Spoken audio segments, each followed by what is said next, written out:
Hi friends, এটা হলো কাগজি লেবু গাছ। তো গাছটার অবস্থা আপনারা দেখুন এই মুহূর্তে কি বাজে পরিস্থিতিতে রয়েছে। এর কারণ হলো এই যে টবটা আছে, এটা একটা 12 ইঞ্চি টব। তো এর মধ্যে শিকড় ছাড়া আপাতত কোনো মাটি বলতে গেলে সেরকম নেই। তো গাছ খাবার নিতে পারছে না এই মুহূর্তে। তো আমি কদিন আগে এটাকে সফট প্রুনিং করেছিলাম। তো সেখান থেকে ছোটো ছোটো নতুন নতুন ডাল বেরোচ্ছে, দেখুন।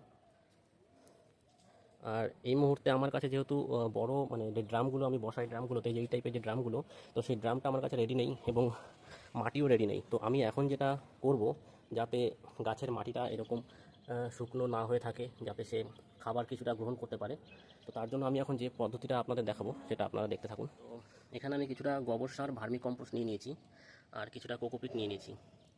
গাছের টবে কিছুদিন আগে আমি দিয়েছিলাম মানে অর্গানিক যে ফার্টিলাইজারগুলো, যেমন বোন ডাস্ট, শিং ছিলকা, ঠিক আছে, মাস্টার সর্ষের খোল, এইসব নিম খোল, এগুলো দিয়েছিলাম। তো কিন্তু গাছ দেখলাম সেরকমভাবে খাবার নিতে পারছে না। তো এই মুহূর্তে গাছের গ্রোথটা যাতে থমকে না যায়, তো তার জন্য আমি কিছু এই টবের উপর দিক থেকে দেখুন কী পরিমাণে শিকড় হয়েছে। তো আমার এই মুহূর্তে কিছুদিনের জন্য কিছুটা ব্যবস্থা করার জন্য আমি কী করব, উপর থেকে শিকড় সমেত কিছুটা মাটি আমি ফেলে দেবো, যাতে গাছ আমি এখন যে খাবারটা দেবো বা যে মাটি আর মিশ্রণটা দেবো সেখান থেকে উপর দিকে শিকড়গুলি মারফত খাবারটা গ্রহণ করতে পারে। যেহেতু আমার নিচের দিকে যেতে পারছি না, এখন টপ চেঞ্জ করতে পারছি না, তো এই যে উপরের শিকড়গুলো আছে এটার সাহায্যে গাছ খাবারটা গ্রহণ করে কিছুদিন অন্তত এভাবেই চলবে। এরপরে যখন আমি টপ চেঞ্জ করে দেবো তখন গাছের গ্রোথ আরও বেশি হবে। দেখুন, আপনারা দেখুন, আমি উপর থেকে 1 ইঞ্চির মতো ফাঁকা করিনি, মানে 1 ইঞ্চির মতো মাটি ফেলাইনি, এটুকু মাটি ফেলেছি। তাতে শিকড় দেখুন কতটা।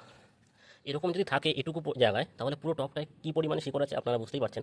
তো আমার কথা হলো, এরকম শিকড় থাকলে গাছের গ্রোথ হবে কী করে, বা গাছ খাবার নেবে কী করে। তো আমি এখন যেটা দেবো, যে মিশ্রণটা, এটা দিলে বেনিফিটটা কী হবে, গাছের মাটিটা মানে এরকম ড্রাই হয়ে থাকবে না, অনেকটা সময় সে এখান থেকে তার প্রয়োজনীয় জলটা মানে সংগ্রহ করতে পারবে। এবং এরপরে যে খাবারগুলো আমি দেবো, যে অর্গানিক খাবার, পরবর্তীতে কয়েকদিন পরে, তো সেই খাবারটাও ঠিকমতো নিতে পারবে কয়েকদিনের জন্য। তো আমি যেহেতু কয়েকদিন পরে রিপোর্টিং করব, তো তার জন্য আপাতত এখন এটা দিয়ে কাজ চালাবো। তো এখন এই যে এই মিশ্রণটা আমি টবের উপর দিয়ে দিয়ে দেবো,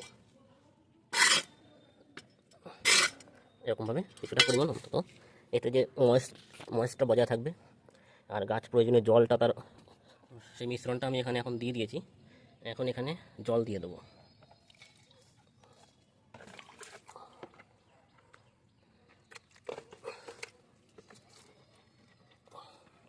তো দেখুন, মিশ্রণটা আমি দিয়ে দিয়েছি চারিদিক দিয়ে দেওয়ার পরে প্রয়োজন মতো আমি জল দিয়ে দিয়েছি। আর কি সুন্দর বসে গেছে পুরো মিশ্রণটা। তো আপনাদের সাথে দেখা হচ্ছে পরবর্তী ভিডিওতে, যখন আমি গাছটাকে রিপোর্টিং করব, তখন আমি আপনাদের পুরো প্রসেসটা আর গাছের কি অবস্থা ছিল, নিচে রুট বাউন্ডটা কতটা থাকবে, সেটা আমি আপনাদের দেখাবো।